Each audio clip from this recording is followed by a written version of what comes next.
He was a man who claimed to fight for justice, a man who stood in front of cameras and spoke about protecting children. But behind that mask, he was hiding something darker: lies, crimes, and eventually, a plan to fake his own death. This is the unbelievable, but true story of Nicholas Rossi, also known as Nicholas Alaverdian and later Arthur Knight, a man who fooled the world into thinking he was dead, until he was found alive, thousands of miles away, hiding in another country.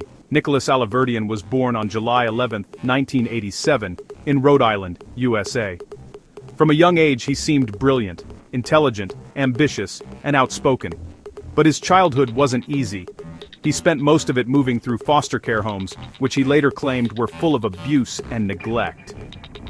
As a teenager, Nicholas became known as a foster care reform advocate. He appeared on TV, gave interviews, and even spoke to lawmakers. He called for changes in how the system treated children. People admired him. They saw a young man who had survived hardship and was now fighting to help others. No one imagined that years later he would become one of America's most wanted fugitives. By the late 2000s, Nicholas started showing another side. He became manipulative, controlling, and angry behind closed doors. In 2008, while living in Utah, a woman reported that she had been assaulted by him. Police began investigating. The woman gave her statement. She described how Nicholas had used trust and friendship to trap her. Evidence was collected. The Utah Crime Lab analyzed DNA from the scene and stored it for later comparison. Nicholas denied everything and quietly left Utah. He began living under different names, moving between states, and staying one step ahead of police. By 2011, multiple states had him on their radar, not just for the assault case, but also for fraud and harassment. He was accused of stealing money, using fake identities, and threatening people who spoke against him. Still, he managed to stay free. He even worked in politics for a while, pretending to be a respectable consultant, while his dark past followed him like a shadow. Then came February 2020. Out of nowhere, news broke that Nicholas Alaverdian was dead. An obituary appeared online. It said he had died from non-Hodgkin's lymphoma, a type of cancer. It claimed he passed away peacefully at home, surrounded by family. It even mentioned a memorial service and said his ashes were scattered at sea. News outlets reported the death. Old friends and politicians posted tributes online. Everyone believed it, but when investigators tried to confirm it, something didn't add up. There were no hospital records, no death certificate, no funeral. The obituary had been written from a fake email address, and the story of his death started to crumble. The truth was shocking. Nicholas Rossi wasn't dead. He had faked his own death to escape criminal charges and the FBI's radar. Fast forward to December 2021. In Glasgow, Scotland, doctors at the Queen Elizabeth University Hospital were fighting to save a man's life. He was struggling to breathe, suffering from a severe case of COVID-19. He told hospital staff his name was Arthur Knight and that he was from Ireland. But something about him seemed strange. His accent sounded American, and the tattoos on his arms matched those of a man wanted in the US. The staff quietly contacted the police. Scottish officers came to the hospital, took his fingerprints, and sent them to the FBI. Within days, the results came back. The prints were a perfect match to Nicholas Rossi, the fugitive who had supposedly died a year earlier. He wasn't dead. He was right there, lying in a hospital bed in Scotland, alive and still running from the law. The man who once fought for justice was now a man hiding from it. But Nicholas wasn't ready to give up. When reporters asked about the case, he claimed everyone was lying. He insisted, "I am not Nicholas Rossi. My name is Arthur Knight. I've never even been to America." He used a fake British accent, wore an oxygen mask during interviews, and called the FBI investigation a witch hunt. But DNA doesn't lie, and the evidence against him was overwhelming. Nicholas Rossi refused to admit who he really was. Even after the fingerprints, the DNA, the photos, he looked straight into cameras and said, "I am not Nicholas Rossi, I'm Arthur Knight, a victim of mistaken identity." He appeared in interviews wearing a hospital gown and an oxygen mask, speaking with a shaky British accent. But the accent slipped sometimes. A single American R here, a word pronounced just a little too cleanly there. Reporters noticed. So did police. The hospital investigation, when Scottish detectives searched his belongings, they found more clues. Passports, phones, and documents carrying names like Nicholas Alaverdian, Nicholas Brown, and Arthur Knight. Everything pointed to the same man. The FBI confirmed it. Fingerprints, facial scans, and DNA all matched the fugitive who had died in 2020. Rossi had tricked the world and vanished, but COVID-19 had brought him back into sight. From his hospital bed, he began a public show. He gave interviews from his wheelchair, calling the accusations character assassination. He told reporters that U.S. agents had planted evidence, that he was being targeted because of his advocacy work. The drama grew. Every headline in Britain called him the man who faked his own death. The Scottish court battles, 2022-2023. The U.S. government filed a formal extradition request, but Nicholas fought back, filing appeals and medical excuses. He claimed he couldn't walk, couldn't breathe, couldn't even stand trial. When police visited his apartment, they found wheelchairs, oxygen tanks, and medical notes. But hidden behind that mask of illness was a pattern of acting.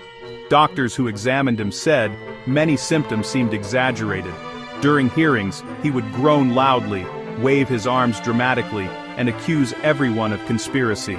Scottish judges watched hours of this performance. Still, evidence kept piling up. Photos, signatures, travel records, and DNA samples. The court finally declared Arthur Knight and Nicholas Rossi are one and the same person. He was officially identified as the wanted American fugitive. His fake identity had collapsed. In January 2024, after nearly 2 years of appeals, the High Court in Edinburgh approved his extradition. He was flown to the United States under guard, his head down, wearing a mask, cameras flashing all around him. At Salt Lake City International Airport, U.S. Marshals escorted him straight into federal custody. Reporters shouted questions. "Nicholas, do you admit who you are? Did you fake your death?" He didn't answer. For the first time in years, Nicholas Rossi was back on American soil, no longer a voice behind a mask, but an accused man facing justice. By April 2025, the Utah courtroom was packed. Victims, journalists, and cameras all waited to hear the story unfold. The case centered on the 2008 assault, the one that started it all. Prosecutors presented DNA evidence, travel records, and emails linking him to the crime. The survivor testified bravely, describing how years of silence had finally ended. Her words were calm, but powerful. The defense tried everything, claiming the DNA was planted, claiming mistaken identity again, but spies and but the science was too strong. FBI experts explained the digital trail, emails written in his tone, bank accounts opened under fake names, credit cards used after his death. Even his supposed obituary was traced back to his own laptop. Piece by piece, the illusion shattered. On August 14, 2025, after weeks of testimony, the jury returned. The courtroom was silent. The foreman stood and said one word that ended the story of Nicholas Rossi: guilty. He was convicted of rape and sentenced to life imprisonment. Rossi shouted in court, insisting he was innocent, calling the verdict a travesty. But it didn't matter anymore. The man who tried to outsmart the world was finally behind bars. Today, Nicholas Rossi sits in a maximum security US prison. He still claims he's Arthur Knight. He still calls reporters from jail saying they've got the wrong man.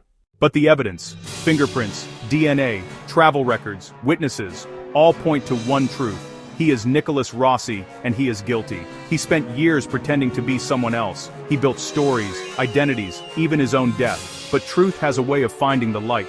No matter how far you run, or how clever the disguise, justice waits. This was the story of Nicholas Rossi, the man who faked his death and still couldn't escape the truth. Every lie has an ending. For Nicholas Rossi, the ending came when the world finally stopped believing him. Long before his arrest, Nicholas had built an entire new existence. He called himself Arthur Knight, claimed to be a quiet British man, newly married, recovering from COVID.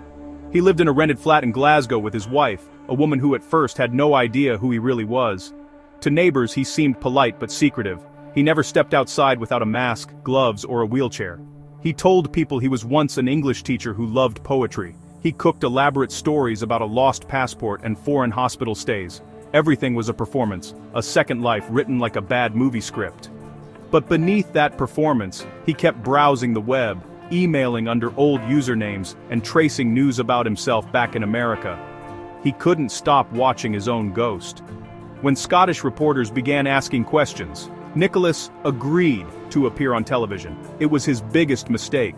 On camera, he wore an oxygen mask, his voice thin and broken, but the eyes behind that mask gave him away. An American viewer recognized his gestures. in Faisogisban, för statsinsombam, in Jaktombai in Mar, Dubai Komban, Cho Baba Komban, Bowarn, in Squabby tilted his head. Within days, the video went viral. Arthur Knight looks exactly like Nicholas Rossi. Newsrooms from New York to London compared his photos side by side. Same nose, same ears. Same tattoo on the arm that he claimed to have lost in an accident. The illusion cracked live on television. As journalists dug deeper, the puzzle became clear. Nicholas had faked his death using a false obituary in 2020. He'd sent farewell emails from a hospital IP address, pretending to be his own wife. He vanished, moved across continents, and married under a new name. But each fake document left a trace, a digital footprint that pointed straight back to him. Interpol, the FBI, and Police Scotland worked quietly for months, matching biometric data and travel histories. They confirmed the impossible. Nicholas Rossi, legally dead in America, was alive and hiding in Scotland. By the time of his 2025 conviction, Nicholas had become an international headline. TV networks replayed his interviews as examples of the man who tried to outact justice. Psychologists analyzed his behavior: narcissism, manipulation, and obsession with control. Crime podcasts dissected his story, calling it one of the most bizarre manhunts of the decade. To some, he was a monster. To others, a symbol of how far a person will go to rewrite reality.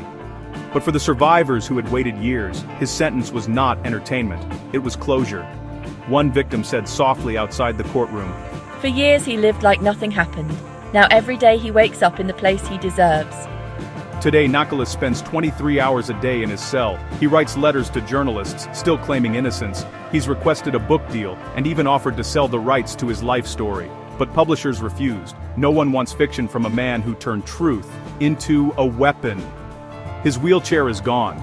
Doctors found nothing wrong with his legs. He walks the same halls as other inmates, silent, pacing, waiting for appeals that may never come. Rossi's case has changed the way law enforcement tracks fugitives. It proved that even in the digital age, lies can only go so far. Fingerprints, DNA, and time will always tell the truth.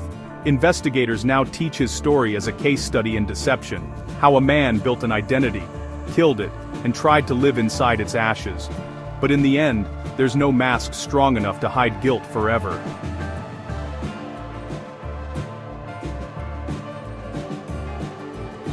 He ran from his past. He buried his name. He faked his death. And yet, the truth followed. Nicholas Rossi will live the rest of his life behind bars, not as Arthur Knight, not as a ghost, but as the man who thought he could outrun justice. Because in the end, justice doesn't forget your name.